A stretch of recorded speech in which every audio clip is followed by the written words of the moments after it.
আসসালামু আলাইকুম এভরিওয়ান, আশা করি সবাই ভালো আছেন। বরাবরের মতো আবারও চলে আসলাম রূপচাঁদা মাছের চমৎকার একটি রেসিপি নিয়ে।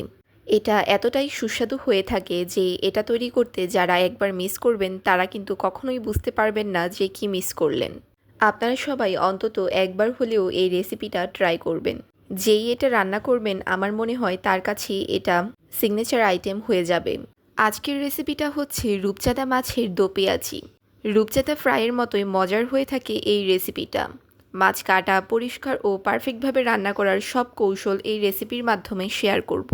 একদম সহজ একটি রেসিপি, যে কেউ এই ভিডিওটা একবার দেখলে একদম পারফেক্টভাবে এই রেসিপিটা তৈরি করতে পারবেন। চলুন আর কথা না বাড়িয়ে আজকের ভিডিওটা শুরু করি। মজাদার এই রেসিপির জন্য প্রথমে আমি নিয়েছি 2টি রূপচাঁদা মাছ। এই মাছগুলো আমি কেটে ধুয়ে পরিষ্কার করে নিব। রূপচাঁদা মাছ কাটা ও ধোয়া একদম সহজ, রান্না করাও একদমই সহজ। তাই আমি মাছ কাটার প্রসেসটাও দেখিয়ে দিচ্ছি। এখন আমি মাছের অপ্রয়োজনীয় অংশগুলো কেটে ফেলে দিব। আমি কিভাবে মাছটা কেটে নিচ্ছি তা ভালো করে খেয়াল করে দেখুন। এটা বলে বোঝানোর চাইতে চোখে দেখলে অনেক সহজ হবে। আমি কেচি দিয়ে মাছটির আশপাশ কেটে নিচ্ছি। আপনারা চাইলে আপনাদের সুবিধা মতো বটি দিয়েও এই কাজটি করতে পারেন। সেকেন্ড স্টেপে আমি মাছগুলোকে লবণ ও লেবুর রস দিয়ে ভালো করে পরিষ্কার করে নিব। যতক্ষণ না পর্যন্ত মাছ থেকে সাদা পানি না বের হয় ততক্ষণ পর্যন্ত তা ক্লিন করতে থাকব। লবণ ও লেবু দিয়ে মাছ ক্লিন করলে মাছের মধ্যে যে অংশটি দুর্গন্ধ থাকে তা থাকে না। অনেকে আছেন যারা মাছের গন্ধের জন্য মাছ খায় না, তাদেরকেও যদি এভাবে পরিষ্কার করে মাছ রান্না করে খাওয়ান তারাও কিন্তু এর স্বাদ ভুলতে পারবে না। তারপর দেখুন, এখানে আমি মাছের সারা গায়ে 2 পাশে চিড়ে চিড়ে নিয়েছি, যাতে রান্নার সময় মশলা ও লবণ তেল ভালো করে মাছের ভিতরে প্রবেশ করতে পারে। এখন আমি 2টা রূপচাঁদা মাছের মধ্যে দিয়ে দিচ্ছি 1 টেবিল স্পুন মরিচের গুঁড়া, 1/2 টেবিল স্পুন হলুদের গুঁড়া এবং 1 টেবিল স্পুন ফিশ সস। এবার সব কিছু মাখিয়ে নিয়ে মাছগুলোকে 15 থেকে 20 মিনিটের জন্য ম্যারিনেট করে রেখে দেব। চলে আসছি 15 থেকে 20 মিনিট পর। এবার আমি চুলায় একটি ফ্রাই প্যান বসিয়ে তাতে রেগুলার ব্যবহারের পরিমাণ মতো সয়াবিন তেল দিয়ে দিচ্ছি। এখন তেল গরম হয়ে আসার পর তাতে দিয়ে দিব ম্যারিনেট করা মাছগুলো। মাছগুলোর একটা পাশ ভালো করে ব্রাউন কালার চলে আসার পর তা উল্টিয়ে দিব।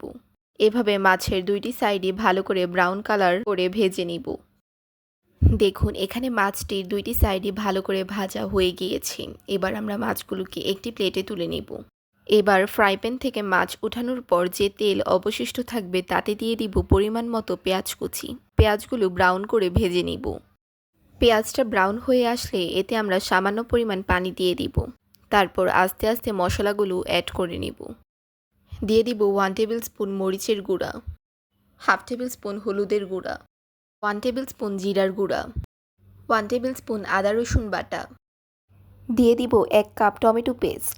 এখানে আপনারা একটি টমেটো ব্লেন্ডার করে নেবেন, তারপর সেই পেস্টটা ইউজ করবেন। পরে দিয়ে দিব 2 টেবিল স্পুন টক দই, 1 table spoon fish sauce, 2 table spoon কাঠবাদাম ও কাজু বাদাম বাটা। সব কিছু একবার নেড়েচেড়ে নিয়ে দিয়ে দিব 1 টেবিল স্পুন ধনিয়া গুঁড়া। তারপর দিয়ে দিব কিছু কাঁচামরিচ কুচি। এবার মশলাটা ভালোভাবে নেড়েচেড়ে নিয়ে কষিয়ে নিব। যখন দেখবেন মাছের উপরে তেল ভেসে উঠেছে তখন বুঝতে হবে মশলাটা কষানো হয়ে গিয়েছে। এবার এতে দিয়ে দিব সেই আগে থেকে ভেজে রাখা রূপচাঁদা মাছ। এখন মাছগুলো খুবই সাবধানতার সাথে মশলার সাথে নেড়েচেড়ে কষিয়ে নিব। যখন দেখবেন আপনার মাছের উপর তেল ভেসে উঠেছে তখন বুঝবেন মাছ রান্নাটা একেবারেই ডান হয়ে গিয়েছে। এখন আমি কুকিং প্রসেসটা স্টপ করে দেব এবং পরিবেশন করে নিব। দেখুন, আমার রূপচাঁদা মাছটা রান্না কত সুন্দর ও ইয়ামি হয়েছে। এটা যে শুধু দেখতেই সুন্দর তা কিন্তু নয়, খেতেও কিন্তু অসম্ভব মজার হয়ে থাকে। আপনি যখন রূপচাঁদা মাছ রান্না করবেন তখন এর যে অ্যারোমাটা বের হবে তা সারা বাসায় ছড়িয়ে পড়বে।